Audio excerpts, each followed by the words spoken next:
Oi, oi, oi, gente!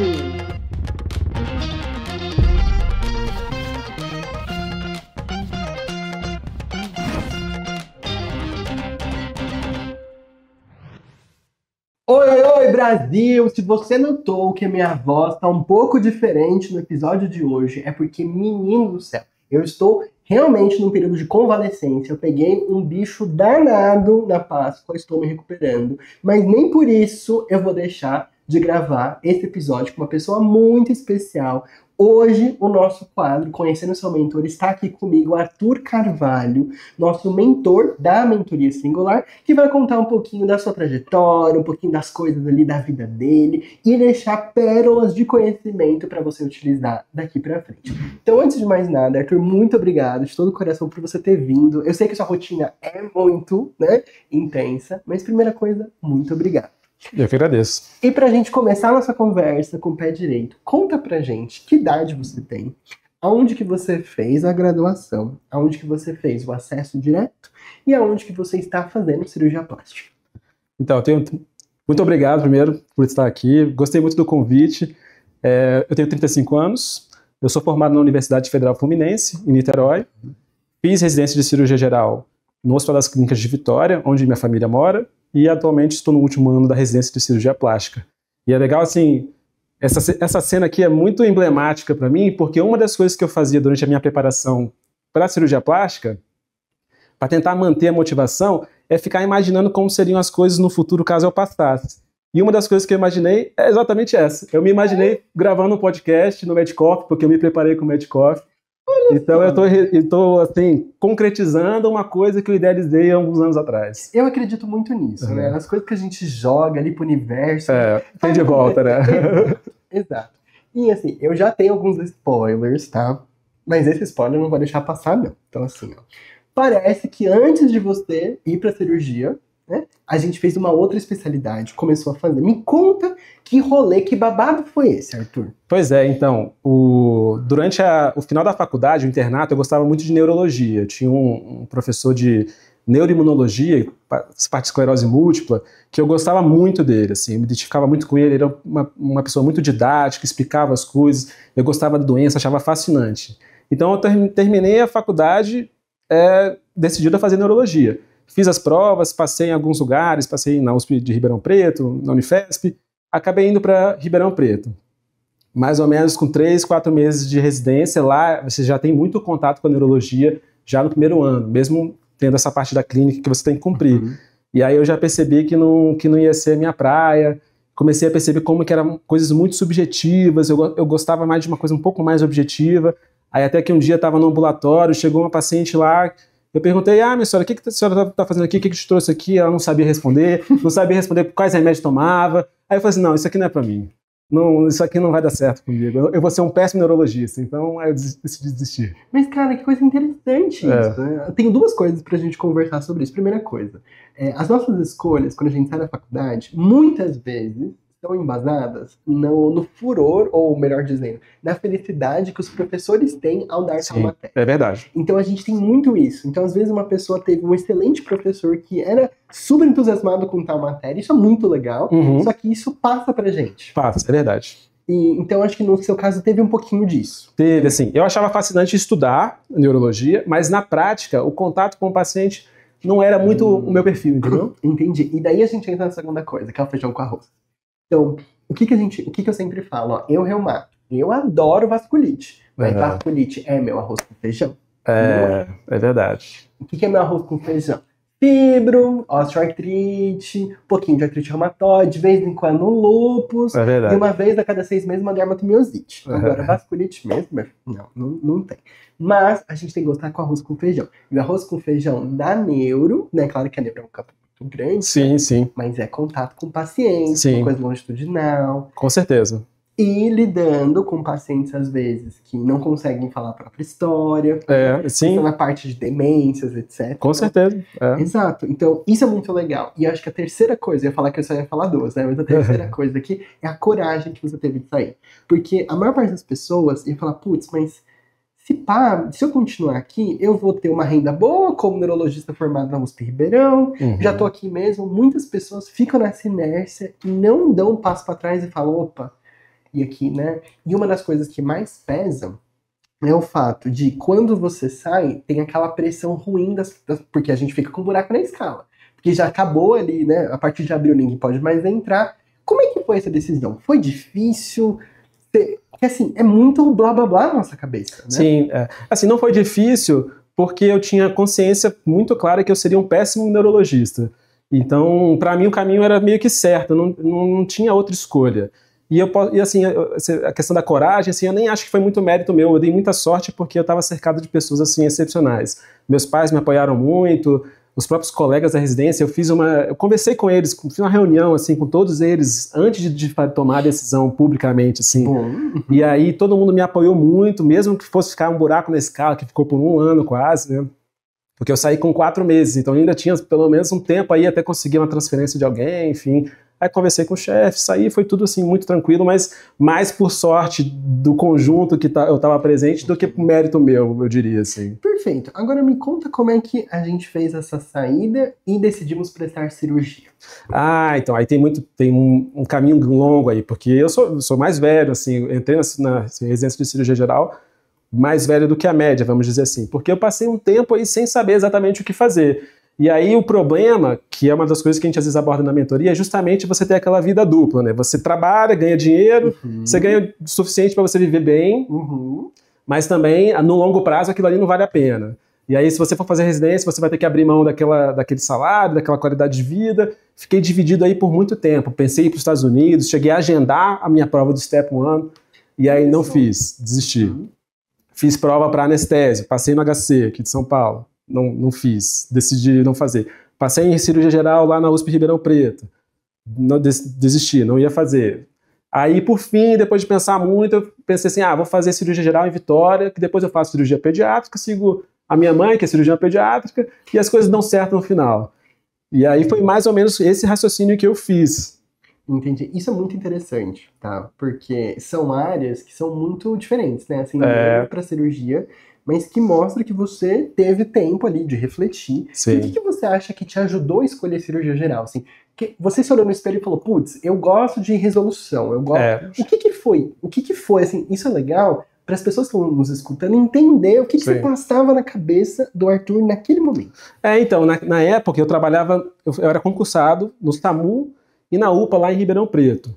Então, e eu percebi que, assim, eu podia passar o dia inteiro suturando, um atrás do outro. Mas se eu tivesse que atender umas 10 fichas daquelas queixas subjetivas, aquilo ali era a morte pra mim. Assim. Se eu te botar no ambulatório de reumato... Então, mas é por isso que é engraçado, como que a gente é meio ambivalente, né? Eu gostava muito de estudar reumato.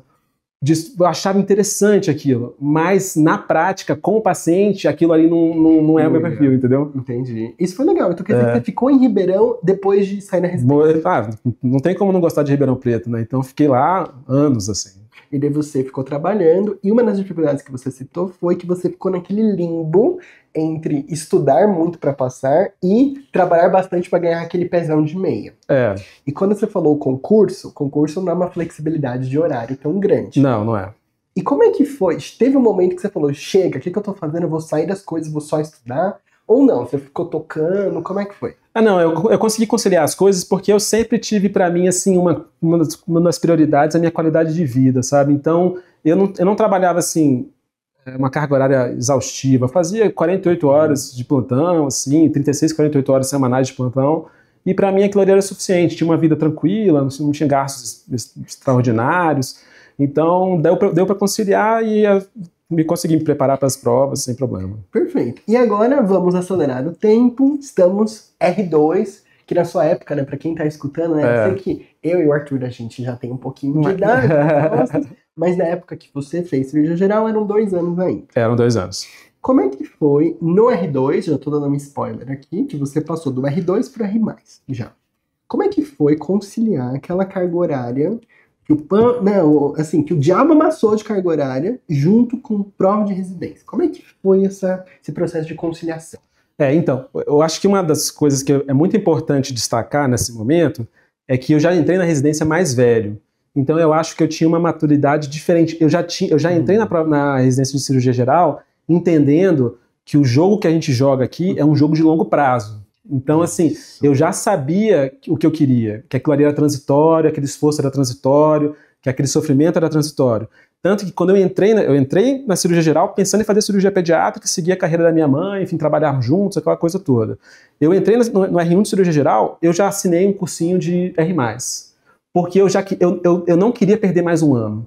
Então eu estava completamente assim, é como se, às vezes eu falo isso com os mentorados, assim, dentro da gente é como se fosse o divertidamente. Tem várias pessoas, cada hora um está tomando conta da sua vontade, do que você está fazendo.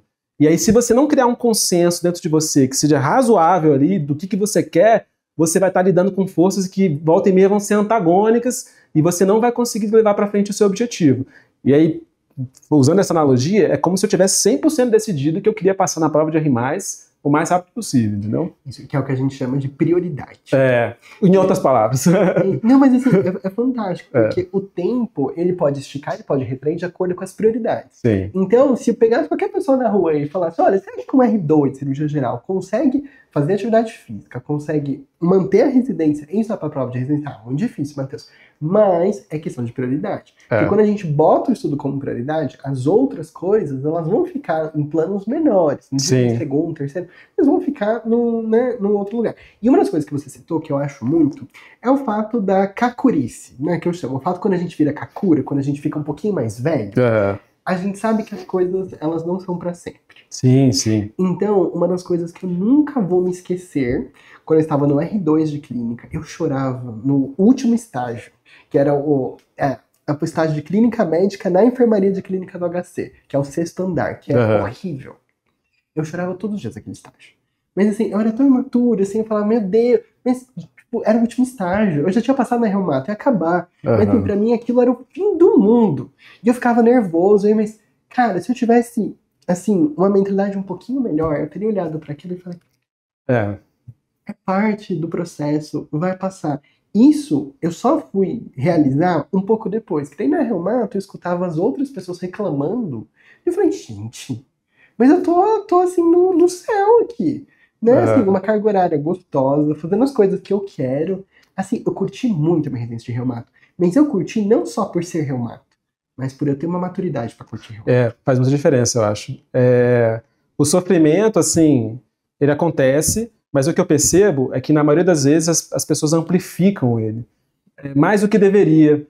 Se tem uma coisa ruim que é inevitável, você tem que aceitá-la e ver o que você pode fazer para tornar a situação um pouco melhor, um pouco mais palatável e pensar no futuro, você pensar na visão de longo prazo. Ou só ir, né? E aí, vai seguindo, uma hora termina. E você lembra de algum estágio muito difícil do R2?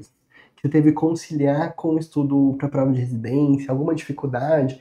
Porque assim, é muito fácil a gente manter uma rotina quando as coisas vão bem. Então, por exemplo, não sei se você tinha um estágio muito leve na residência. Agora, é difícil você manter quando a gente está num estágio mais intenso. Sim. E uma das coisas que eu falo para meus alunos é, a gente vai ver se o caráter que você construiu consegue sobreviver nesse momento. Com certeza. Com certeza. Não, realmente, tinha uns estágios que são os estágios do pronto-socorro que eram muito pesados. Era o estágio mais pesado, tinha que chegar muito cedo, mas eu tinha um objetivo muito claro para mim. Eu queria fazer o que eu precisava fazer na residência, e eu tentava gastar o menos possível tempo com coisas desnecessárias. Então eu via muitas vezes, a minha namorada mesmo, que fez residência no mesmo lugar que eu fiz, a minha noiva, ela estava lá conversando com o pessoal, horas e horas, depois acabava saindo muito tarde. Eu não, eu terminava de fazer minhas coisas, não tinha nada para fazer, ia para casa, eu precisava estudar, eu gostava de estudar todos os dias. Assim, eu preciso ter contato com o conteúdo todos os dias e preciso dormir. Então, assim, eu tentava respeitar ao máximo essas coisas para conseguir render. E por que cirurgia plástica? Então, cirurgia plástica foi engraçado. A minha vida é cheia de... Eu acho que eu não estou no controle da minha vida, assim, para ser bem sincero. Então, pelo menos eu estou admitindo, né? Então é mais ou menos isso, porque eu sou meio que levado pelas circunstâncias. Igual, assim, eu ia fazer música antes de fazer medicina. Aí tive um problema na mão, meus pais são médicos, eu falei, não, por que não? Fiz medicina. Aí na faculdade, meu professor era muito bom em neurologia, por que não? Fiz neurologia, e as coisas eu vou seguindo um caminho. A cirurgia plástica começou com a ideia, na época eu tinha uma namorada que trabalhava com estética, e eu achei, por que não de repente, fazer algum trabalho juntos, ter alguma coisa que seja meio complementar. E aí eu decidi entrar na cirurgia plástica e descobri, inclusive, que a cirurgia plástica é um mundo, assim, extraordinário. E aí, inclusive, muitas das coisas que eu reclamava, assim, na minha prática, assim, não gosto de atender de paciente por conta da subjetividade, essas coisas voltaram para me morder agora e me provar que não tem jeito, que ser médico é você tratar de gente, independente da especialidade que você for fazer. Então você precisa aprender e criar até um gosto e entender a subjetividade do outro. Isso aí, na cirurgia plástica, é muito importante. Quase como um psiquiatra, então. Exatamente. O pessoal fala o cirurgião plástico é um psiquiatra com bisturi, né? Entendi. E quando a gente pensa em cirurgia plástica, as pessoas sempre, né, chegam perguntas, caixinhas, né? É só peito e bunda? O que é cirurgia plástica? A cirurgia plástica, eu acho que a melhor definição da cirurgia plástica é um procedimento cirúrgico, é um profissional habilitado a fazer procedimentos cirúrgicos que tentam criar uma consonância entre a imagem da pessoa e sua própria e a percepção de si mesmo, né? Assim, criar um conforto que a pessoa tem em relação à sua própria imagem, tanto no aspecto de reconstrução, né? Paciente que às vezes tira um tumor do nariz e precisa retirar a maior parte do nariz, você consegue garantir que ele tenha aspectos funcionais sem reconstruí-lo. Mas o prejuízo daquilo é alguma coisa que a gente não consegue nem mensurar. Somente a pessoa que está ali naquela situação consegue ver como existe uma distância entre aquilo que ele gostaria de ser e aquilo que ele é. Então, eu acho que é mais ou menos isso que a cirurgia plástica trata em diversos aspectos, enfim, queimaduras, reconstruções e até cirurgia estética. Perfeito. E uma das coisas que mais me marcou do meu internato, quando a gente rodou na plástica, era, eu não lembro quem, é algum chefe da HC, não lembro quem, que ele falava, olha, vocês não podem esquecer que como é que era? Que a estética é uma função da face. Então, assim, por mais que você tenha um nariz que você respira e tenha tudo, mas tem uma função. E é isso que a gente faz. E uma das coisas que me perguntam, tem como eu não fazer estética? Fazer só... não digo, acho que não sei se estética foi a palavra adequada, mas ficar só com anomalias crâniofaciais, pegar só a parte de queimados, existe isso? Ou o mercado inevitavelmente tem que fazer estética? Não, existe. Existem profissionais, cirurgiões plásticos, que vivem, trabalham e ganham muito dinheiro só com a parte de reconstrução. É um pouco mais difícil fora do estado de São Paulo, mas é possível. Você pode trabalhar somente com queimados, tratar sequelas de queimaduras, são todos procedimentos, inclusive, muito mais complexos e difíceis do que a parte de cirurgia estética, puramente estética, de prótese de silicone, essas coisas, né? Perfeito. E, rapidamente, como é que é estruturado a residência nos 3 anos de cirurgia plástica no HC? Tem diferença do R3, R4, R5, os estágios? Eu sei que não é o nosso objetivo do podcast, mas tenho certeza que quem está escutando gostaria de ter essa informação. O HC, eu acho assim, que é a residência de cirurgia plástica mais tradicional. Talvez seja uma das mais completas, vamos dizer assim, porque você vai rodar nas grandes áreas das subespecialidades da cirurgia plástica, craniofacial, queimados, vai ver fratura de face, anomalia vascular, coisas raríssimas, reconstruções microcirúrgicas, e também tem a parte de estética, embora seja uma fração bem pequena. E aí como é que é essa distribuição ao longo dos anos? Praticamente você vai repetir os estágios ao longo dos 3 anos, mas em cada estágio dos queimados, cada um desses estágios você vai ter funções diferentes, né? Então, no primeiro ano você vai fazer algumas cirurgias mais simples e fazer boa parte da burocracia, dos papéis. No segundo ano as cirurgias tornam-se um pouco mais complexas e no terceiro ano você tem a possibilidade de fazer cirurgias bem complexas, inclusive retalhos microcirúrgicos, aprender a usar o microscópio, né? Perfeito. Então você opera desde o R3, mas o tempo operandi, por assim dizer, vai aumentando. Vai aumentando e a complexidade das cirurgias também vão aumentando. E no sentido de carga horária? Quando a gente pega a residência de cirurgia plástica versus cirurgia geral, mesma coisa, diferente? Eu acho que a carga horária é mais ou menos a mesma coisa no HC, mas o HC ele é como se fosse uma atipia. É uma residência realmente um pouco diferente das outras, porque você tem plantão presencial, o plantão não é um plantão simples, assim, é um plantão que tem uma demanda de trabalho. No R2 sempre vai ter alguém de sobreaviso que vai entrar nas cirurgias caso tenha cirurgia de madrugada, e o pessoal não sabe, mas cirurgia plástica opera de madrugada, tem cirurgias de urgência e emergência. E aí no R3 é um pouco mais tranquilo, mas aí também você tem a prova de título na frente, então você tem que estudar, então é uma carga horária puxada. Assim. E uma das coisas que me perguntam, e eu também não sei responder, e se a pessoa quiser fazer só estética, será que existem residências que conseguiriam preparar melhor do que o HC, na sua opinião? Acho que sim, por um lado, em termos de volume. Então, o residente, o profissional, ele vai sair da residência talvez com um número maior de cirurgias estéticas se ele fizer em alguns outros serviços. A questão é que ele vai sair com o título de cirurgião plástico, mas às vezes bem deficitário na parte de reconstrução. E o raciocínio que você desenvolve ao longo da formação da reconstrução, ele é muito importante para você conseguir desempenhar as cirurgias estéticas de forma melhor e conseguir tratar as complicações. Você conseguir prever e evitar as complicações e tratar as complicações quando elas acontecem. Então, assim, eu gostaria muito que todas as residências, todos os serviços de cirurgia plástica tivessem uma formação também nessa parte de reconstrução. Mas em outros lugares você vai ter um direcionamento muito maior para a estética. E além do HC, quais são hoje os serviços de excelência de cirurgia plástica no Brasil? Eu acho que em São Paulo tem boas residências, né? O USP Ribeirão Preto tem um ótimo serviço, a Unicamp, a Paulista também, a Unifesp. Fora de São Paulo, a UFPR também é um serviço muito forte, inclusive tem um volume grande de cirurgia estética. As pessoas ali do Sul têm uma opção extremamente valiosa ali de residência. Muito boa. Essa aí vou guardar na manga, certo? Essa aí é boa. E pegando esse gancho no sentido de preparação, R1, R+, agora a prova de título. Né? Vamos pensar, tem alguma ferramenta de estudo que você tem utilizado na sua preparação para o R2 que você acha legal da gente comentar? Eu acho, em termos de ferramenta, tem duas aí que são muito boas, então, viu? Agora a gente tinha conversado um pouco mais cedo, agora eu lembrei que as tabelas comparativas também são muito importantes, mas eu acho que talvez mais até para o acesso direto, né? Mas para a preparação para o R+, os flashcards eu acho que são fundamentais. Físicos, online, o que você disse?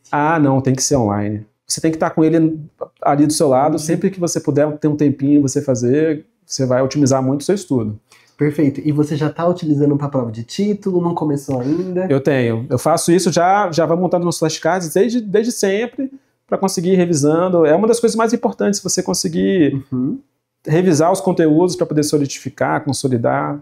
E qual que é a sua experiência com flashcards? Agora fazendo um paralelo com os alunos, né? Que tem muita gente que começa com aquela expectativa que o flashcard é a melhor ferramenta do mundo. Eu realmente acredito que é uma ferramenta excelente, mas exige um tempinho de preparação, e daí você começa a descobrir que é um saco você abrir todos os dias e vira aqueles vômitos em jato na sua cara, dos seus erros. Como é que foi essa experiência para você? Porque às vezes alunos escutam, mas é legal a gente contar da nossa percepção, da nossa própria experiência. O flashcard, ele é uma ferramenta que é simples, mas ela é complexa para você aprender a usar. Então, assim, existem vários pequenos erros que podem acontecer ao longo do seu uso do flashcard. Então, existe uma curva de aprendizagem que você aprende a lidar com isso. Então, assim, você às vezes porque o flashcard se propõe a ser uma ferramenta de estudo ativo. Essa é a premissa. E aí, por exemplo, recentemente eu tive uma mentorada que ela fazia um flashcard que era praticamente uma tabela comparativa. Aí eu fiz uma aposta com ela, esse flashcard vai aparecer para você, eu duvido que você demora mais de 10 segundos para virar esse flashcard. Porque a pessoa não vai ficar pensando cada item da tabela, então não se torna um estudo ativo, ele vira um estudo passivo, é como se fosse um resumo. Exato. Você vira ele e vê aquela tabela, vai ser um estudo passivo. Não é pra nada. E aí, então, não é a proposta dele. Então, você tem uma ferramenta muito boa, mas você está utilizando ela de forma errada. Outra coisa também, assim, que pode eventualmente acontecer, a pessoa pode ter a sensação que está estudando ao fazer os flashcards, escrever os flashcards. Criar os flashcards. Então, ela vai gastar horas e horas fazendo flashcard, que é a coisa mais linda do mundo. Mas aquele tempo que ela está gastando não serve de nada para o aprendizado dela. Perfeito. Assim, isso acontece todo santo dia. Acontece. A gente sempre pega, assim, alunos, ou às vezes caixinhas do Instagram, nossa, eu gasto muito tempo, e tem aluno, isso daqui já aconteceu não uma, mas várias vezes. Chego lá pro segundo encontro, e ele não sabe, eu não aviso isso, né, que a gente vai abrir o Anki, eu vou ver o Anki junto com ele. E eu falei, Fulaninho, tá fazendo, tá, né? Os flashcards todos os dias. Tô, Matheus, tô fazendo. E daí você abre lá o calendário e não tem nenhum dia revisado. Daí você abre o ano que tem um monte de flashcards. Porque na cabeça da pessoa, ela ainda Só de fazer, ele tá achando que ele tá aprendendo. Ela veio com aquela mentalidade de resumo, né? Que a gente fez o resumo, ele tá lá. Mas não funciona assim. Então o flashcard, ele tem essa demanda. E você citou tabela comparativa, muito mais para prova de acesso direto, mas vamos falar um pouquinho. O que é de tabela comparativa? Então, é porque eu acho que o estudo, você tem que tentar... O conhecimento, ele tá aqui no centro. E você tem várias formas de você chegar nesse conhecimento. Uma forma de deixar isso claro. Você pode estudar, por exemplo, artrite reumatoide, e aí você vai estudar epidemiologia, clínica, você destrincha o conhecimento a partir da doença. E você pode destrinchar o conhecimento a partir da síndrome, por exemplo. Então, quanto mais formas diferentes você conseguir explorar o mesmo conhecimento, melhor, mais fácil de você consolidar. E a tabela comparativa ajuda a você fazer essas comparações. Você estudou as doenças individualmente? Tudo bem. Agora, qual que é a diferença entre elas? Então, é uma forma diferente, um ângulo diferente que você visualiza o conhecimento. Isso. E eu adoro isso porque isso exige neuroplasticidade. Sim. Porque o que cai numa prova é que eu vou puxar a sardinha para R+ de clínica ou mesmo no acesso direto. Não que não tenha R+ de cirurgia, mas é diagnóstico diferencial. Sim.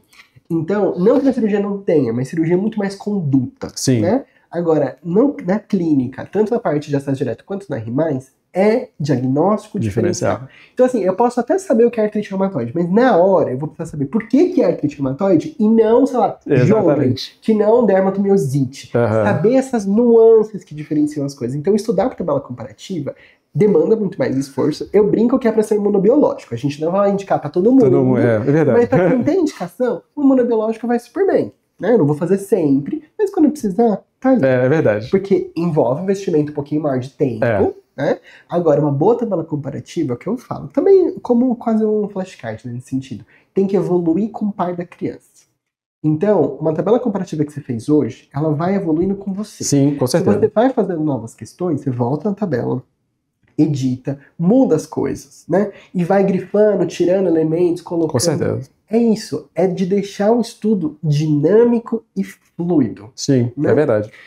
Beleza, olha quanta coisa a gente tá falando essa trajetória aqui do Arthur. Mas uma coisa a gente não sabe. Quem é o Arthur Carvalho fora da medicina? Então, eu gosto muito de esportes, eu gosto muito de música, né? Eu ia fazer música antes de fazer medicina, toco instrumentos de corda, toco piano, sou apaixonado por vários tipos de música, assim, gosto de música eletrônica, música clássica, enfim, sou um grande apaixonado por música.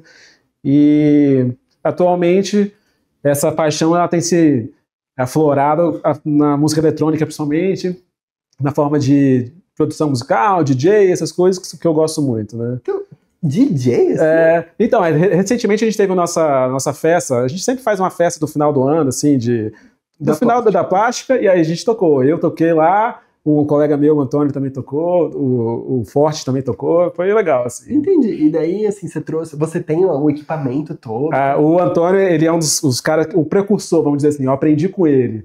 E aí ele tem um equipamento bom, assim, legal, uma CDJ top. Então, isso é muito legal, porque quando a gente entra na medicina, especialmente na residência, a gente acha que a nossa vida vai estar circunscrita à cirurgia plástica, no seu caso. Ou, no meu caso, a reumato, como qualquer outra especialidade. Mas nós somos seres multifacetados. Eu vou te dar uma frase, então, que você vai gostar, eu acho. Então, fale. Quem só sabe de medicina, nem de medicina sabe. Muito bom. Porque... Quem falou? Não sei também. Mas eu acho que é uma frase que é isso, assim. Para você ser um médico completo, você vai ter que dominar coisas fora da medicina. Eu até ontem eu perguntei, eu estava com uma mentorada que quer fazer psiquiatria, e aí tinha tido a morte do Papa, aí eu perguntei para ela se ela tinha assistido Conclave, o filme, e ela tinha assistido, porque eu acho que um psiquiatra, ele tem que ser um cara culturalmente rico, não tem condição. Então, assim, tem que entender de literatura, tem que entender... Mas os médicos, em geral, não só o psiquiatra, você precisa ter uma cultura fora da medicina, né? Eu acho isso muito importante. E ajuda, ainda mais na psiquiatria, fazer vínculos, né, com filmes, de você citar um filme para o paciente, poder usar como exemplo. Por exemplo, Divertidamente, foi algo que a gente citou aqui, que está no imaginário, né? Agora, que todo mundo entende a ideia, né? Agora, putz, se você não viu Divertidamente, não rola. Mas, voltando aqui, isso é muito interessante. Assim, não é que eu acho, eu acredito que a gente precisa manter o ser humano multifacetado. Com certeza. Não dá pra, por exemplo, eu não consigo me ver sem a minha escrita. Eu preciso ter meu momento das minhas histórias, da minha leitura, do meu videogame. Isso faz parte de quem eu sou. Entendi. De eu escrever, eu ler. Atividade física, ainda não consegui, mas estou aqui, ó. Pra quem me acompanha no podcast, não abandonei meu hot yoga, que eu comecei a fazer ainda. Só parei agora porque eu fiquei doente, porque eu não queria passar Covid ou sei lá o que para as pessoas, mas vou voltar assim que eu tiver melhor. A Jaque já me cobrou, mas eu não fui com ela hoje porque eu tava doente. Mas isso é parte de quem eu sou. E uma das coisas que eu vejo é o aluno, tanto na prova, tanto na preparação para a prova, mas depois na vida eles se apagam. Sim, é muito comum isso. A faculdade suga a gente, né? Suga a nossa alma às vezes. Muitas das coisas que eram parte fundamental da sua vida, na faculdade se perdem, né? Existe uma cobrança, eu acho, dos próprios alunos sobre si mesmo, né? Diante dos pacientes, você não pode cometer erros, você tem que saber tudo. E isso aí drena a sua alma, você deixa de ser você mesmo. E é uma fonte, eu acredito que é uma fonte de sofrimento muito grande para uma boa parte dos alunos que não conseguem lidar com esse conflito de conseguir preservar a vida social. Aí ele vai na faculdade, ele acha que todo mundo é melhor que ele, porque as pessoas mentem muito, assim. Muito. Tem podcast por aí, que assim, o bom desse podcast, quando eu tô com meus alunos, é que eu não deixo eles mentirem, não. E daí eu falo das coisas. Mas tem podcast que o aluno chega, que o entrevistador não conhece o entrevistado, e fica aquela assim, eu estudava 20 horas líquidas por dia. Então, pois você sabe que eu acho que a gente não falou do mindset fixo, mas é um pouco nessa linha, assim. As pessoas gostam de parecer que elas, com muito pouco esforço, conseguem resultados extraordinários. E é a maior mentira. E aí, você, às vezes, muito imaturo, muito novo, entra na faculdade, aquele mundo de gente, assim, às vezes algumas pessoas mais velhas, aquilo ali entra na sua cabeça e você se perde. Então tem que tomar cuidado. Então, puxando esse gancho, mindset. O que do mindset você gostou de escutar? Você já tinha escutado falar sobre mindset? Você escutou na mentoria? Como é que foi isso? Então, esse conceito de mindset eu não conhecia. Eu conheci justamente na preparação que os mentores fazem para poder começar a mentoria. E eu achei extraordinário o conceito. Se encaixou muito em mim, porque eu sempre percebi que eu tento esconder meus erros.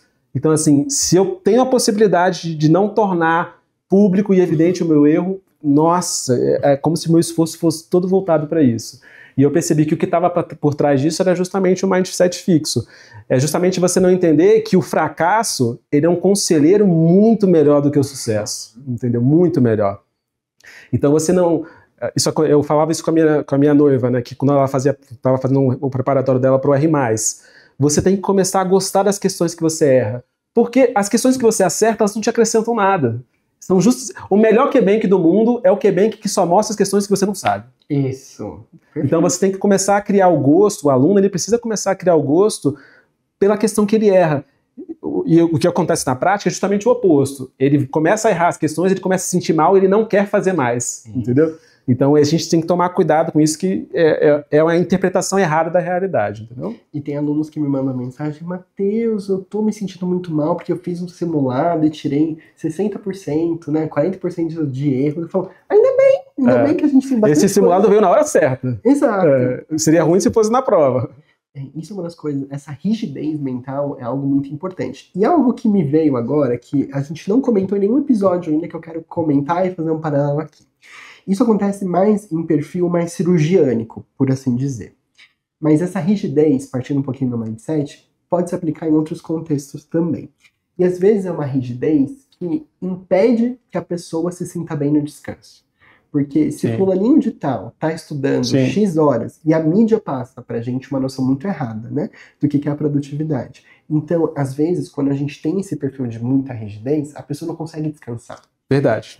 A pessoa fica, meu Deus, mas como assim eu posso descansar? Ela precisa estar estudando, só que dela não rende e dela se cobra cada vez mais. Você teve alguma experiência pessoal ou com algum aluno ou que você tenha visto sobre esse padrão? E aqui não é tanto a rigidez psicológica do mindset fixo, mas aproveitando essa rigidez para a gente abordar um ponto que eu quero comentar.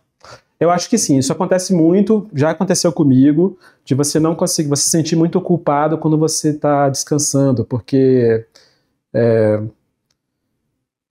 eu acho que isso é muito individual, assim.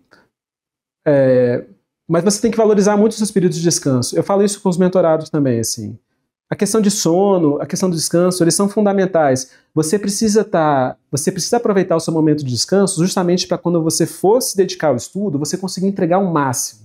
E aí, quando você fizer isso, quando você conseguir equalizar essas duas coisas, você vai ver que você não vai estudar nem tantas horas como você imaginava. Você vai estudar menos e rendendo mais.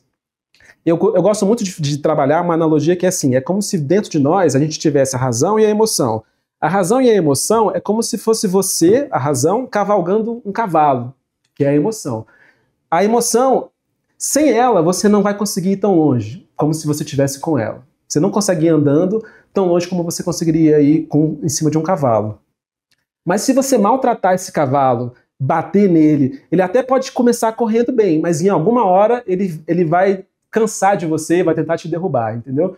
Então a pessoa tem que ser um pouco, não é misericordiosa assim, mas ela tem que ser ter um pouco de compaixão com ela mesma, entendeu? Então assim, ela precisa aprender que tem os momentos de descanso, o momento que ela tem que aproveitar e fazer as coisas que ela gosta muito, é fundamental. Exato, a gente ter esse momento que eu consiga descansar sem peso na consciência. Sim. E o ponto que eu queria abordar, que sempre aconteceu comigo na minha vida, mas depois de muita terapia, eu comecei, não é que eu estou livre disso, mas comecei pelo menos a ficar consciente disso quando acontece. Uhum. Então assim, assim como, acho que você compartilha disso, a gente tem agendas muito complicadas. Então assim, lidar com... Hoje eu já não lido com residência, mas residência, plantão fora, match-off, etc. E uma das coisas que quando eu conseguia descansar, por mais que eu me desligasse e tentasse curtir o momento de descanso, vinha um monstrinho que a gente não abordou ainda no episódio que eu quero abordar agora. Inclusive a gente não abordou isso em nenhum dos episódios, que é uma coisa nova para quem acompanha a gente. É o sentido da gente, apesar da gente estar descansando, eu me sinto, não é improdutivo, mas tipo, estou jogando meu tempo fora. Porque o que eu tô fazendo não tá me levando a nada. Então, é diferente do eu não mereço descansar. Aqui a pessoa sabe que ela merece descansar e sabe da importância de descansar. Mas ela não consegue tirar aquela necessidade de tornar esse ócio produtivo. Isso me marcou muito na minha vida. Então, eu tive períodos, assim, de muita ansiedade, inclusive com distúrbio de humor, de recaída de depressão, porque eu não conseguia, eu sabia da importância de descansar e eu sabia que eu merecia descansar. Mas quando eu descansava, eu falava, mas não, né, eu preciso fazer alguma coisa produtiva. Então eu sempre gostei de ler. Mas a verdade é que se você me botar pra ler o que eu gosto de ler, e você me botar pra ler Dostoiévski, eu não vou querer ler Dostoiévski. Sim. Mas daí vinha aquele monstrinho me dando chibatadas, tipo, tem que ler Dostoiévski, Matheus. Todo mundo, você não pode morrer sem ler Dostoiévski. Mas minha vontade de mandar Dostoiévski tomar no cu, entendeu? Porque eu não queria ler isso. Queria ler aquelas, sabe aqueles pornozinhos disfarçados de livro? É aquilo, e tá tudo bem. Então eu demorei muito na minha vida pra entender que eu podia fazer coisas que, tipo, iam dar em nada. Sim. Em nada. E tava tudo bem, porque o mundo não é baseado na produtividade. E eu sinto que tem alunos que, muito com perfil de cirurgia, que tem essa dificuldade. Sim. Vamos falar um pouquinho sobre isso? Vamos, eu acho que isso é uma coisa que a gente perde ao longo da vida, sabia? Eu acho que, por exemplo, quando você vê uma criança, a criança é como se fosse um excesso absoluto de presente. Ela se preocupa somente com aquele momento. Então ela não fica pensando se aquilo ali vai ser útil no futuro, se ela está deixando de fazer outra coisa, não tem fomo, será que ela está perdendo alguma coisa que poderia estar aproveitando? Ela é um excesso absoluto de presente. Eu acho que ao longo da vida, e talvez na residência, na faculdade, a gente começa a fazer um caminho mental que se repete muito, até formar uma estrada assim, tão sólida que é quase inevitável você não entrar ali e seguir adiante, seguir aquele caminho, entendeu? Neuroplasticidade, você até criou a via, você treinou, já tá pronto. Então, assim, é muito fácil você cair ali, né?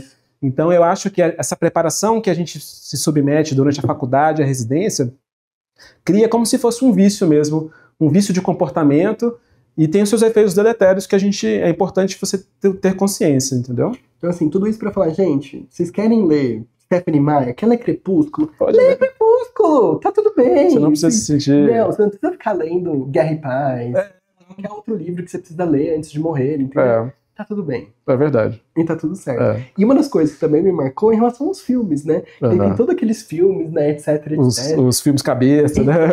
Mas eu falei, gente, quero só assistir uma coisa. O Harry Potter, né? Tá tudo bem. Harry Potter não, porque agora tá embaixo. Né? Rowling, tudo, né? Transfobia, não queremos a Rowling. Cancelaram, coitada. Mas assim, gente, só, né? Tudo não, bem. você pode se divertir, tá tranquilo. Tá tudo certo. Acho que pra mim essa foi uma das grandes lições que eu fui aprendendo com a maturidade dos anos. Assim, saber que literalmente tá tudo bem a gente fazer isso. Uma das coisas que me deu, assim, só pra ser uma ideia, né? Me deu vontade de comprar um Lego um dia. Sim, montar, fica lá à tarde montando Lego. Toma uma taça de vinho, monta um Lego, acabou. Daí meu marido chegou em casa assim, ele pensou se ele ia perguntar ou não. Ele falou, não, pelo menos no nosso casamento, eu não vou perguntar. Deixa ele lá. Deixa montando Lego. Então, tudo certo. Então é isso. É verdade. Mas isso é um desafio, assim, da vida, né? Que os alunos da medicina, os residentes, precisam prestar muita atenção. Porque, no final das contas, você vai passar uma parte grande da sua vida fazendo aquilo e você tem que tomar cuidado para não abandonar outras coisas que definem a sua personalidade, sabe? Umas coisas que são fundamentais para ser quem você é, entendeu? Exato, exatamente. Caramba, olha como é que a nossa conversa fluiu. É verdade. Né? Então, pra gente fazer o nosso fechamento, assim, você acha que existe uma grande dificuldade, ou quais são as grandes dificuldades, ou qual é a grande dificuldade que você enxerga nos alunos hoje, assim? Não necessariamente de um mentorado específico, mas de um mentorado genérico, assim, né? Pensando como um aluno, entre aspas, padrão, assim. Tomando a liberdade de, enfim, falar a minha experiência, né, sem soar muito arrogante, assim, eu acho, na minha opinião, o grande desafio dos alunos é sempre de natureza psicológica. É muito raro, se não for inexistente, um aluno que não tenha condições cognitivas de fazer e passar numa prova de residência. É praticamente inexistente. Os alunos já passam por vários filtros até chegar nessa posição de prestar uma prova de residência. Filtros da escola, da faculdade. Então são pessoas que têm condições cognitivas com plenas condições de, enfim, capacidade de fazer uma prova de residência e passar, mesmo nas residências mais concorridas.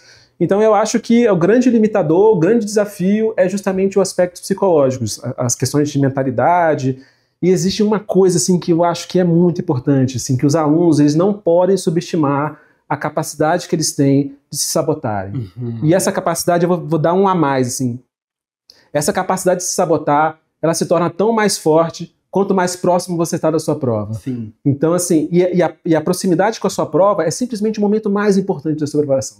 Você fez a sua preparação inteira para você chegar em alta performance nesse momento, entendeu? Então... E aí, como é que funciona essa questão da sabotagem? Existem várias facetas, assim, eu acho que talvez seria um podcast só sobre isso, mas uma das coisas que eu gostaria de trazer, que eu acho que é muito importante, puxando o gancho do Divertidamente, assim, dentro de você existem várias pessoas, e você precisa criar um consenso dentro de você de que você merece aquela vaga. Você não pode entrar nessa briga meio dividido, metade acha que você merece, metade acha que você não merece. E uma das formas de você criar esse consenso é justamente você se dedicando. Você tem que realmente entregar coisas. Você tem que depositar esforço e sacrifício ali, para no final você pensar assim, essa vaga é minha, porque não tem como eu perder essa vaga. Do tanto que você se esforçou. E aqui a quantidade, não é só a quantidade, é quantidade e qualidade. Você realmente não se enganou fingindo que estava estudando. Você realmente sentou e estudou aquilo que você precisava fazer. Então, esse eu acho que é um dos desafios que os alunos precisam ficar atentos. Tem duas coisas muito importantes para falar disso, tá? Primeira coisa, existe um medo que tá como um pano de fundo de tudo isso. Tá? Que é o seguinte, às vezes vai ser a primeira vez na vida do aluno que ele vai ter que lidar com esse medo, ou pelo menos a gente vai tornar pela primeira vez consciente, não que não tenha existido antes. Uma das dificuldades que os alunos têm de estudar é que, talvez pela primeira vez na vida, se eles fizerem exatamente tudo e não der certo, pra quem que eles vão apontar o dedo? Sim. Então fica com aquela coisa do tipo, mas eu viajei e eu não estudei em setembro, e por isso que minha prova foi em outubro, eu não, né, trabalhei muito. Então é sempre desculpa atrás de desculpa. Sempre é conveniente, né? Isso. E uma das coisas que é o ponto-chave é quando eu cutuco esse lugar que daí entra no que você falou. Está na hora dele realmente priorizar as coisas e colocar o estudo comum que ele quer. Então, assim, para aquelas vozes na cabeça dele chegarem no consenso e você merece passar. Sim. Porque você fez tudo isso. Só que a mesma forma como essa voz fala, ela chama um abismo que fala, ok, se você fizer tudo e mesmo assim não der certo, o que vai vir disso? E tem muitos alunos que esse medo é tão grande que eles não conseguem deixar a procrastinação ao lado e não conseguem estudar. E às vezes isso acontece, às vezes não, a maior parte das vezes vai acontecer num nível que ele não está consciente. Sim, tá acontecendo. Não está muito claro para ele mesmo que ele está fazendo isso. Exato. Hoje eu atendi uma aluna que marcou 4 viagens internacionais, e assim, ótimas. A vontade é, não, me deixa que eu vou no seu lugar, fica estudando. Mas assim, gente, 4 viagens internacionais no ano que você vai para sua prova de residência, existe um claro mecanismo de autossabotagem aqui. Perfeito. Exato. E nós somos seres contraditórios. Da mesma forma, ela assinou a mentoria, só que comprou 4 viagens internacionais, e não são 4 viagens internacionais que ela precisava fazer. Nenhuma ela precisava fazer. Eu acho extraordinário como que o nosso cérebro ele consegue arrumar um meio termo que ele satisfaz as duas vontades. Ele satisfaz a sua vontade de fazer parecer que você está estudando. Pagou a mentoria, tá fazendo mentoria. Isso, mas ao mesmo tempo ele cria um mecanismo que você sabe que vai ser incapaz de... que você vai conseguir colocar uma culpa, alguma coisa que você der errado, você tem como apontar que foi isso daqui, entendeu? É extraordinário como o nosso cérebro consegue traçar, sem a gente perceber, uns caminhos para poder conseguir conciliar esses desejos ambivalentes, né? Isso. E uma das coisas que a gente precisa fazer é tornar isso evidente para o aluno. E às vezes, quando... Sabe, você já viu aquele... eu não sei se é ouriço do mar, mas que tem um bicho, talvez você saiba, mas que tem não as patinhas, mas enfim, os tentáculos dele, daí você faz uma coisa a partir dele retrai. Tudo. Então, às vezes, só de eu tocar nesse ponto, o aluno fecha. E daí coloca a carapuça. Mas eu falei, nossa, agora que tava ficando bom, agora que eu ia falar da coisa, mas as pessoas têm muita dificuldade. Isso é um desafio nosso, sabia, assim, dos mentores, assim, de você conseguir apontar um defeito, uma coisa que a pessoa tem vergonha, porque essas coisas sempre são... A pessoa não gosta de admitir, ela tem pouca consciência justamente porque ela tem vergonha daquilo. Ela não gosta daquela parte dela mesma. Por isso que essas coisas ficam pouco conscientes. Então, é um desafio nosso tentar mostrar isso de uma forma que a pessoa consiga aceitar e continuar aberta a você, né? Sim, total. Então você já teve alunos ou pessoas que você conhece que chegaram nessa situação? Eu fiz terapia por anos, né? Eu fiz psicanálise por 3 anos. Psicanálise raiz, 3 sessões por semana, aquele negócio. Então, e aí foi um processo que eu percebi em mim mesmo. Quando ela apontava uma coisa que eu não gostava em mim mesmo, eu imediatamente me armava. E aí aquilo ali ficava cada vez menos consciente para mim mesmo, entendeu? Assim, e aí demorou para conseguir perceber esse mecanismo se manifestando, né? E a segunda coisa, eu falei que tinham 2 coisas importantes. A segunda coisa que a gente precisa falar é Existem 2 pessoas que eu admiro muito no mundo dos hábitos, né? O Charles Duhigg, que escreveu O Poder do Hábito, e o James Clear, que é o Hábitos Atômicos, né? Que são os 2, entre aspas, gurus, né? Os gurus dos hábitos hoje. E o que ambos falam é o seguinte, imagina se eu sou um atleta de alta performance que cheguei nas Olimpíadas, sou uma Rebeca Andrade. Imagina antes da Rebeca Andrade se apresentar no solo, se na cabeça dela vier tipo, o que eu tô fazendo aqui? O que eu tô enganando? Eu não vou conseguir ganhar ouro, eu não treinei direito, o que eu tô fazendo aqui? Será que um atleta de alta performance pode chegar na pré-competição e ter essa ideia? Não pode. Não pode. Só que a gente também não pode, né? Isso não tem como acontecer, porque a gente sabe que é uma mentira, caso eu não tivesse feito nada ao longo do ano e chegar, não, eu mereço ser aprovado, vai dar tudo certo, pensamento positivo. Não, a gente também não vai ficar nesse espectro. Mas o que ambos falam é o seguinte, que é através do hábito que a gente constrói a identidade da pessoa que está fazendo. Exatamente. No nosso caso, através do suor de cada dia, que eu construo a identidade do aluno aprovado. Perfeito. O que é essa identidade? É com o suor de cada dia que eu vou me convencendo aos pouquinhos, que nem uma moedinha que eu vou colocando no banco, que vai gerando juros compostos e vai aumentando ao longo do tempo, que eu mereço ser aprovado. Que você olha para trás e você fala, olha, eu estudei muito esse ano. Eu estudei naquele estágio do meu R2 de cirurgia que eu tava muito difícil, mas mesmo assim eu estudei. Você não colocou que a gente estava todos os dias? Então, beleza. Coloquei ali, o Matheus falou, o Arthur falou, e eu fui lá e estudei todos os dias. Pronto. Essa identidade, ela vai vindo. E daí deixa de ser aquela coisa mais disfórica pro lado da histeria, do tipo, ai, tem que ser feliz, não, vai dar tudo certo. Mas não é isso. Não é isso que eu tô falando. O que eu tô falando é, através dos nossos hábitos, a gente ajuda o seu cérebro a entender que você merece ser aprovado. Aqueles personagens do Divertidamente vão entendendo, porque eles estão vendo o que tá acontecendo.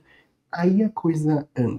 As pessoas elas entendem as coisas no sentido inverso, porque elas acham que ela vai vir primeiro a motivação, e da motivação ela vai conseguir fazer tudo o que ela precisa fazer. E ao contrário, você tem que começar a fazer as coisas, vai demorar, mas em algum momento aquilo ali vai começar a te dar o retorno, você vai sentir orgulho de si mesmo. Sim. Quando você começar a sentir orgulho do esforço que você tem, você começa a ficar feliz de estudar, porque você sabe que aquele processo vai te tornar melhor.